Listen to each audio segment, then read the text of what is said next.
The donkey with a load of sponges, and the donkey with a load of salt.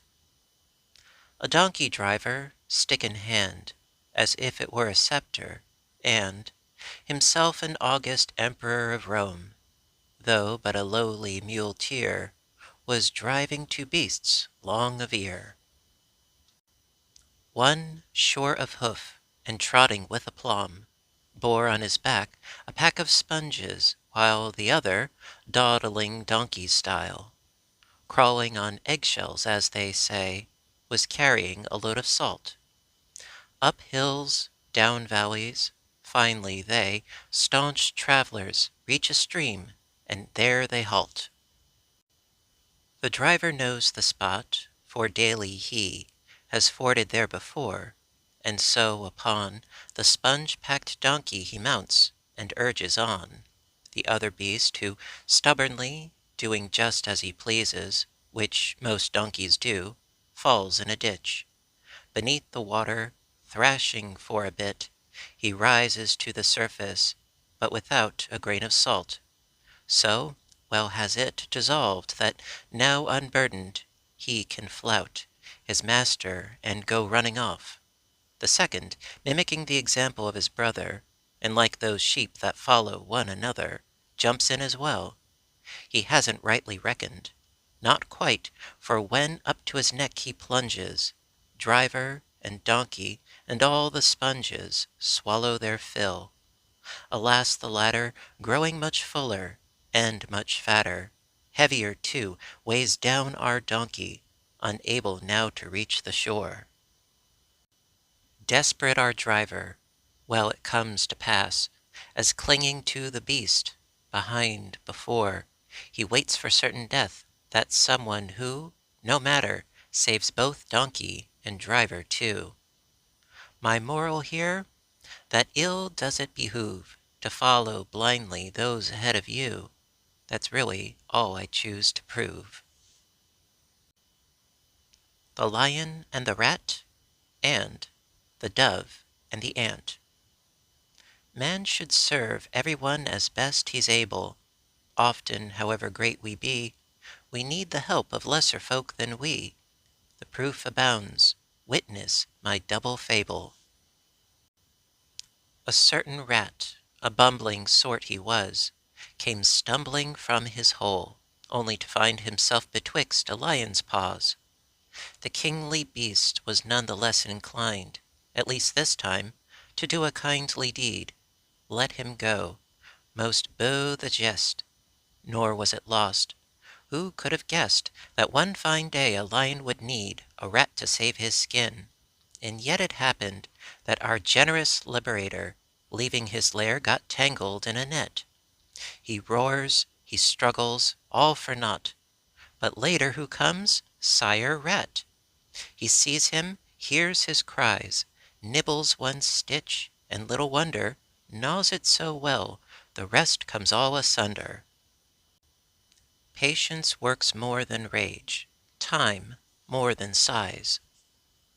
My other tale, unlike the one above, tells of two beasts of smallish size.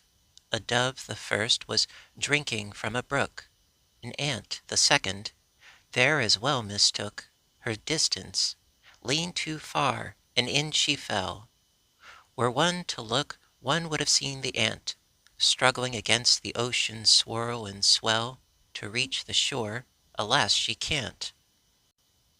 Of generous bent, the dove at once lays out a blade of grass, so goes the story, a veritable promontory, whereby the ant is saved. Now thereabout a certain barefoot bumpkin, sling in hand, by chance comes by, and straightway spying Venus's sacred bird, he stands there eyeing covetously his feast. But as he planned to make said fowl his evening meal, the ant went nipping at his heel. Churl starts, dove hears, flies off. Our village sinner watches her go, and bids adieu to dinner. The astrologer who happens to fall into a well. Once an astrologer there was, who fell by accident one day into a well. Poor fool! If you can't mind your feet, they said, how can you read the stars above your head?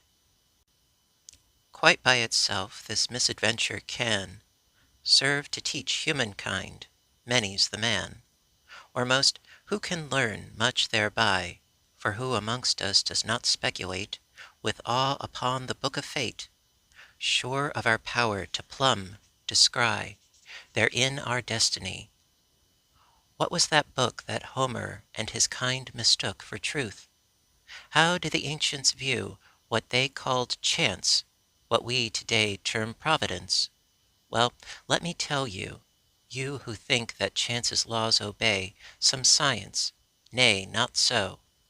For were that true, we should not call it chance, or fate, or fortune, all of which negate science itself. As for the will of Him, the author of all good, all ill, who knows all, makes all, skilfully designed, how can we comprehend with feeble mind, like ours, His mind's divine intent? What? Has He printed on the firmament, stamped on the stars, what night veils from our eyes? Why? For what purpose? So that they who ride about our earthly sphere might exercise their wit? Or so that we mere mortals might avoid the pitfalls lying ever ready to trap us? Or to make us lose faith in all joy, lest it abuse our senses, make us loathe whatever pleasures befall us, turning them to pain anticipated?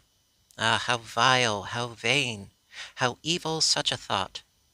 The heaven turns, the stars that follow their course, sun burns, brightens our days, perforce, day after night, night after day, for but the simplest reasons. Bestow upon the earth this light, ripen her crops, bring round her seasons, and keep our bodies well and fit. As for man's changing fate, how, tell me please, can changeless heaven do aught to alter it? You charlatans, readers of destinies, begone, quit Europe's royal courts, you horoscoping idlers, and take with you those other quacks whose kin and kith you surely must be, those alchemists' retorts and all. Ah, but I rant, I mustn't. Back now to my tale about our quack, obliged to drink deep of the well, a model not only practitioners of twaddle, but too of gaping moonbeam chasers, those who can't see danger right before their nose. The Hare and the Frogs. A hare, daydreaming near his lair, for after all, what else is there a hare can do when near a lair? Distressed, beyond all measure, much depressed, lay pondering and fraught with fright. Poor fretful creatures we, he mused, much to be pitied, never a bite to eat in peace, ever refused life's simplest pleasure, never free from fear, damnable fear, misery me. See, even when I try to sleep, can I? Oh no, I have to keep a watchful, ever open eye. Many's the counsel, canny, wise, enlightened, urging me not to run so frightened. Fiddlesticks! For though hard we try, is fear so easy to be rid of?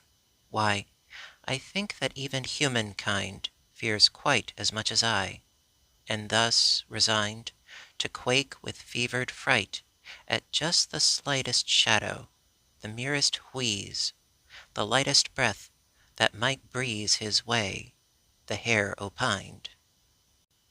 Soon, on his melancholic watch he hears a noise, not much of one, but to his ears such as to make him start, run, worrying, off to his hole a dart. Now scurrying along a marsh, he sees in unison a clutch of frogs, each blessed one, flip and go diving, with a flash, into their grotto deeps below. Well, I'll be dashed! He peeps amid the splash and splutter, and puffing his chest the while. What, me a terror too, my humble kind? and now inclined to smile a little smile. However craven we, in heart and mind, creature more craven will we ever find.